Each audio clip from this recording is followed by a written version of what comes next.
Hi friends, guys, hi guys அப்படின்னு சொல்றோம் இல்லையா, இந்த காய்க்கு பின்னாடி என்ன ஸ்டோரி இருக்கு அப்படின்னு தெரியுமா? தெரியாது. இந்த மாஸ்க் பார்த்திருக்கீங்களா? நிறைய பேர் பார்த்திருப்பீங்க. இந்த மாஸ்க்கு சொந்தக்காரர் தான் கை ஃபாக்ஸ். இவரோட ஸ்டோரியை வச்சுதான், அவரோட கொன்ன நாளை வச்சுதான் நவம்பர் 5ஆம் தேதி யூகேல வந்து ஒரு பெரிய தீபாவளியை கொண்டாடுறாங்க. கை ஃபாக்ஸ் அப்படின்ற ஒரு பர்சனை கொன்னத சிம்பாலிக்கா வச்சுதான் இங்க வந்து நவம்பர் 5ஆம் தேதி கொண்டாடுறாங்க. ஸ்டோரி என்னன்னு பார்க்கணும் இல்லையா? 420 ஆண்டுகளுக்கு முன்னாடி, அதாவது 1605ஆம் ஆண்டு நிறைய பிரச்சனைகள் போயிட்டு இருந்துச்சு. என்ன பிரச்சனைகள்? கேத்தலிக்குக்கும் ப்ராட்டஸ்டன்ட்டுக்கும் பிரச்சனை போயிட்டு இருந்துச்சு. அந்த டைம்ல யூகேயோட கிங் ஜேம்ஸ் த பெஸ்ட் அப்படின்றவர் தான் இங்க வந்து கிங்கா இருந்திருக்காரு அந்த டைம்ல யூகேல. இவர் வந்து என்ன பண்ணாரு, நிறைய சட்ட திட்டங்களை புதுசா கொண்டு வர ஆரம்பிச்சாரு கேத்தலிக்கு அகைன்ஸ்டாட். அப்ப கேத்தலிக் குரூப் என்ன பண்ணாங்க, இந்த கிங் எப்படியாவது ஒழிச்சு கட்டணும், இவரை கொன்றணும் அப்படின்ற நோக்கத்துல எப்படி கொல்லலாம்னு எல்லாம் பிளான் போட்டு இவர் பார்லிமெண்ட்டுக்கு வரும்போது கன் பவுடரை வச்சு அதை வெடிச்சு கொல்ல வச்சிடலாம் அப்படின்னு சொல்லி பிளான் பண்ணி நவம்பர் 5ஆம் தேதி டேட் பிக்ஸ் பண்ணி பார்லிமெண்ட்டுக்குள்ள அந்த நிறைய கன் பவுடரை வந்து ஒழிச்சு வச்சு அதை வெடிக்கிறதுக்காக ஒரு ஆளையும் உள்ள அனுப்பியிருந்தாங்க.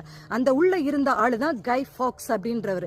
அவர் உள்ள போனாரா? அதே நேரத்தில் பாத்தீங்கன்னா இந்த கிங்கோட ஒரு கூட்டத்தில் இருக்கிற ஒரு ஆளுக்கு ஒரு மொட்டை கடிதாசி வருது. அந்த கடிதத்தில் என்ன எழுதி இருந்து அப்படின்னா, நீங்க பார்லிமெண்ட்டுக்கு இன்னைக்கு போகாதுங்க, உங்களுக்கு ஆபத்து, கிங்க வந்து கொல்ல போறாங்க, ஏதோ ஒரு நியூஸ் வந்திருக்கு. அந்த நியூஸை வச்சு கிங் வந்து அந்த டவுட்டை கிளியர் பண்ணணும் அப்படின்றதுக்காக பார்லிமெண்ட் ஃபுல்லா போய் செக் பண்ண சொல்லும் போது அங்க வந்து கையும் களவுமா பிடிப்பட்டவர் தான் இந்த கை ஃபாக்ஸ் வித் கன் பவுடரோட.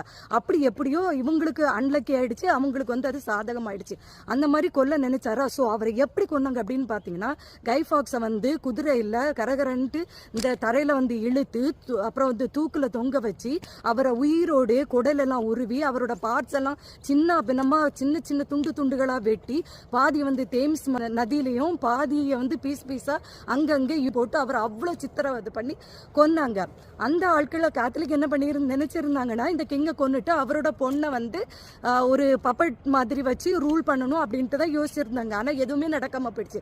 கடைசியில கை ஃபாக்ஸை வந்து இந்த மாதிரி தான் அவரை கொலை பண்ணி சித்திரவதை பண்ணி கொன்னாங்க. எதுக்கு? இனிமே ஒரு கிங்கை கொல்ற எண்ணம் எந்த மக்களுக்கும் யாருக்கும் வரக்கூடாது அப்படின்றதுக்கூட ஞாபகார்த்தமாக தான் இந்த நவம்பர் 5ஆம் தேதி கை ஃபாக்ஸோட அந்த உருவ பொம்மையை எரிச்சு அந்த விழாவை வந்து ஒவ்வொரு நவம்பர் 5ஆம் தேதியும் கொண்டாடிட்டு வர்றாங்களாம். இதுதான் இந்த கை ஃபாக்ஸ் அப்படின்ற பான்ஃபயர் டே. இது வந்து அவங்கவுங்க ஏரியால என்னைக்கு போடுவாங்க அப்படின்றத வந்து ஒவ்வொரு வருஷமும் கூகுளில் வந்து போய் பார்த்து என்ஜாய் பண்ணலாம். ஸோ இதுதான் இந்த பான்ஃபயரோட கை ஃபாக்ஸோட story. See you guys in next video.